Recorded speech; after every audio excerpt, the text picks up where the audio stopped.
భారతదేశంలో అంతర్భాగమైనటువంటి కాశ్మీర్‌లోని సగభాగాన్నో, మూడొంతుల భాగాన్ని ఆక్రమించుకొని పీఓజేకే అని పెట్టుకొని, దానికి స్వతంత్రత ఇచ్చామని చెప్పి నాటకాలాడుతూ ప్రపంచాన్ని మోసం చేసి, ఆ పైన అక్కడ తీవ్రవాద సంస్థల్ని తయారు చేసి భారతదేశంలోకి పంపిస్తూ ఎప్పుడూ రచ్చ చేసేటువంటి పాకిస్తాన్‌కి ఇప్పుడు తెహ్రీక్-ఈ తాలిబాన్ పాకిస్తాన్, బెలూచిస్తాన్ రెబెల్స్, సింధు రెబెల్స్ ఇట్లాగా రకరకాలైనటువంటి గ్రూపులు ఖైబర్ పఖ్తూన్‌వాలా కావచ్చు, బెలూచిస్తాన్‌లో కావచ్చు, ఇతర ప్రాంతాల్లో పాకిస్తాన్ సైన్యాన్నే సినిమా చూపెడుతున్నారు.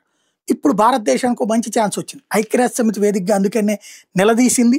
మన దగ్గర మానవ హక్కుల గురించి మాట్లాడే పాకిస్తాన్‌కి వాళ్ళ దేశంలో మానవ హక్కుల గురించి మనం మాట్లాడాం. భారత శాశ్వత ప్రతినిధి ఎవరైతే హరీష్ ఐక్యరాజ్య సమితిలో ఉన్నారో ఆయన మాట్లాడుకొచ్చారు.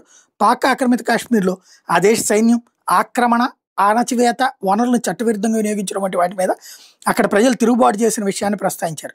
ఆ ప్రాంతంలో జరుగుతున్న తీవ్రమైన మానవ హక్కుల ఉల్లంఘనలకి అంతం చేయాలని డిమాండ్ చేశారు. జమ్మూ కాశ్మీర్ భారత్‌లో విడదీయరాని భాగంగా ఉందన్న విషయాన్ని తేల్చి చెప్పారు. ఆ ప్రాంతంలో జరుగుతున్న తీవ్రమైనటువంటి మానవ హక్కులు ఉల్లంఘనలను అంతం చేయాలని డిమాండ్ చేశారు. జమ్మూ కాశ్మీర్‌లో భారత విడదీయరాని బంధంగా ఉంటే అక్కడ ఉన్నటువంటి బెలూచిస్తాన్ ఈ ప్రాంతాల్లో అరాచకం జరుగుతోంది. దాన్ని కంట్రోల్ చేయమన్నటువంటి విషయాన్ని చెప్తూ ప్రజాస్వామ్యము, ప్రజల హక్కులు అనేది పాకిస్తాన్‌కి ఎప్పుడూ తెలియని సబ్జెక్టు.